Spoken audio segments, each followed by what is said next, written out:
कोई अपने घर से लाके कुछ नहीं देता है, बल्कि इसे यहाँ तक लाने, आप तक पहुँचाने के लिए जिसको हम चुनते हैं, उनको इस चीज़ का भत्ता या फिर सैलरी या फिर जो भी होता है वो मिलता है।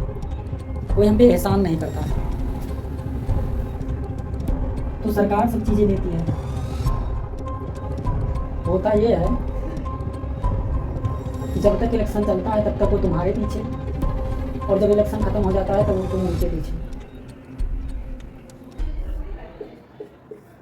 इसको संविधान की 11वीं अनुसूची के 11वीं अनुसूची 11वीं अनुसूची में 29 विषयों में, मतलब 29 विषयों पर ये काम करती है।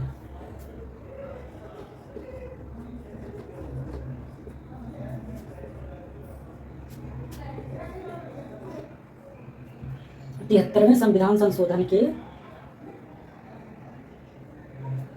1992 में जब हमारा 73वां संविधान संशोधन हुआ तो उसके तहत पंचायती राज को संवैधानिक दर्जा दिया गया।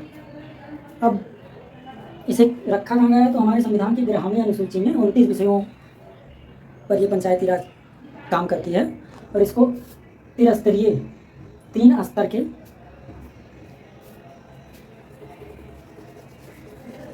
इसको 3 स्तर में बांटा गया है। ये 3 स्तर पर काम करती है। ये हो गया हमारा पंचायती राज। अच्छा, पंचायती राज को 3 स्तरों में रखा गया है, इसलिए इसे 3 स्तरीय प्रणाली कहते हैं। पहला है हमारा ग्राम स्तर पर, और दूसरा ब्लॉक स्तर पर, और तीसरा है जिला स्तर।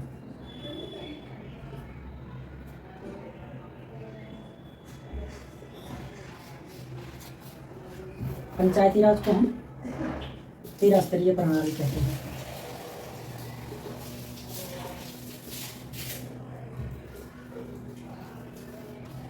अब ग्राम स्तर पे जो होता है इसी को हम ग्राम पंचायत कहते हैं, और इसी का चुनाव होता है हमारे गांव में, जिसे हम प्रधानी कहते हैं। तो प्रधानी का काम क्या होता है, यानी पंचायतों का काम होता है कि वो सामाजिक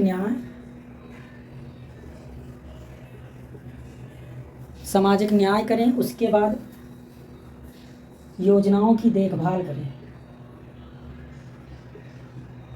योजनाओं की देखभाल, निगरानी,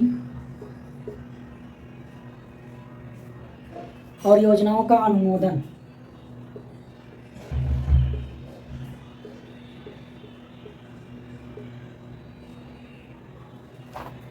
सामाजिक न्याय क्या होता है, सामाजिक न्याय मतलब गांव में जो छोटे मोटे झगड़े होते हैं उसका निपटारा इन्हीं के हाथों में होता है, और उसके बाद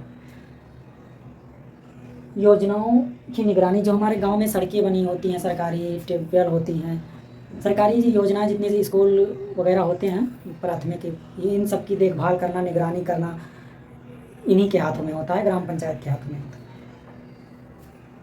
अब ग्राम पंचायत में और ब्लॉक स्तर, जिला स्तर में इनका सिलेक्शन कैसे होता है, निर्वाचन कैसे होता है, तो इनका निर्वाचन होता है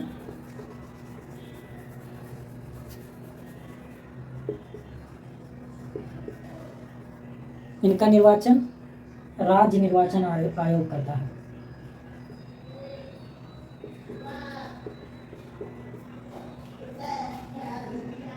राज्य निर्वाचन आयोग द्वारा इनको निर्वाचित किया जाता है, जिसमें सभी कैटेगरी के लोग चुनाव लड़ सकते हैं। सभी कैटेगरी मतलब जनरल, ओबीसी, एसटी, एससी, सभी कैटेगरी जो संविधान में, जितने संविधान ने सबको दे रखा है मौका, सब लड़ सकते हैं। आरक्षण, इसमें एसटी, एससी और महिलाओं को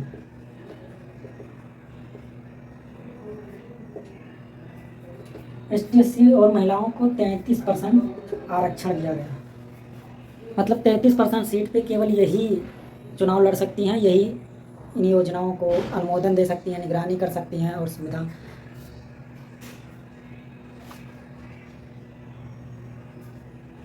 सामाजिक न्याय का देखभाल इन्हीं के हाथों में होता है। हाँ, तो ST SC और महिलाओं को 33% आरक्षण हो जाता है। इसके बावजूद भी हमारे देश में या फिर हमारे गांव मोहल्ले में हमेशा ऐसे ऐसे लोग प्रधानी जीतते हैं या पर पंचायत का चुनाव जीत जाते हैं जिनको कुछ पता ही नहीं होता है। अपने पैसे अपने पावर के दम पे वो जीत जाते हैं। तो हम कुछ विशेष बातें बताएंगे कि प्रधानी ग्राम पंचायत का चुनाव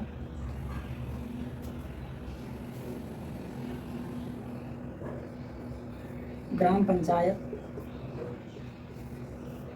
का चुनाव जो होता है ये बहुत छोटे स्तर का होता है। ये हमारा डायरेक्ट हम पे इफेक्ट करता है। बड़े लेवल के चुनाव तो बहुत दूर हो जाते हैं, उनका हम पे जल्दी नहीं असर पड़ता है। लेकिन जो ग्राम पंचायत का चुनाव होता है इस पर हमें बहुत सोच समझ के कैंडिडेट को चुनना चाहिए। इसका हम पर तुरंत इफेक्ट पड़ता है, क्योंकि चलिए हम एक कहानी के हिसाब से बताते हैं। मान के चलो हम किसी लालच या किसी बहकावे में आके गलत इंसान को प्रधान ग्राम पंचायत का चुनाव कर लेते हैं। शुरू में तो सब आते हैं, यही कहते हैं हम ये कर देंगे, हम वो कर देंगे। हम वो कुछ नहीं करते हैं। सब कुछ संविधान में लिखा हुआ है और सब कुछ सरकार देती है। कोई अपने घर से लाके नहीं कुछ देता है। A to Z कोई कुछ नहीं करता है। A to Z जितना भी खर्चा होता है इसमें ग्राम पंचायत में वो सब सरकार देती है। हमारे राज्य वित्त आयोग के द्वारा इसका वित्तीय योजनाओं का अनुमोदन किया जाता है। जो कॉलोनी वगैरह होता है ये सब देते हैं। तो इसका प्रधान पे कोई इफेक्ट नहीं। ये मत सोचो कि हमें प्रधान ये दे देंगे, प्रधान कुछ नहीं देते हैं। सब कुछ सरकार देती है। तो सबसे पहले तो हमें ये समझना चाहिए कि कोई अपने घर से लाके कुछ नहीं देता है, बल्कि इसे यहाँ तक लाने आप तक पहुँचाने के लिए जिसको हम चुनते हैं उनको इस चीज़ का भत्ता या फिर सैलरी या फिर जो भी होता है वो मिलता है। कोई हम पे एहसान नहीं करता है। तो सरकार सब चीज़ें देती है। तो इस चीज़ के बहकावे में नहीं रहना चाहिए कि हम ये दे देंगे, हम वो दे देंगे। कोई कुछ नहीं देता है। सब कुछ सरकार ने तुम्हारे लिए रखा है और तुम्हारे लिए ही वो होता है।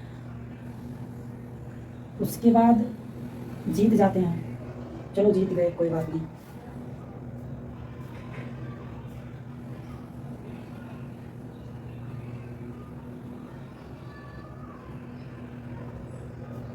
जीतने के बाद क्या होता है, बहुत कुछ होता है। सब चीज़ें बताने लायक नहीं होती हैं। ग्राम पंचायत का चुनाव ऐसे इंसान को करना चाहिए कि कल को जब हमारे बच्चे सड़क से जाएं तो उनके लिए सड़कें बनी हुई हैं। वो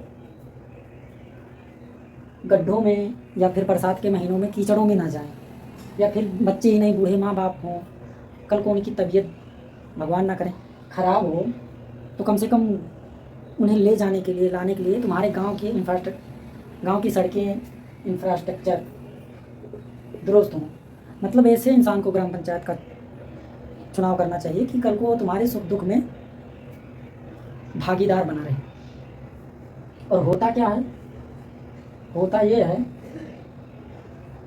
कि जब तक इलेक्शन चलता है तब तक वो तुम्हारे पीछे, और जब इलेक्शन ख़त्म हो जाता है तब तुम उनके पीछे।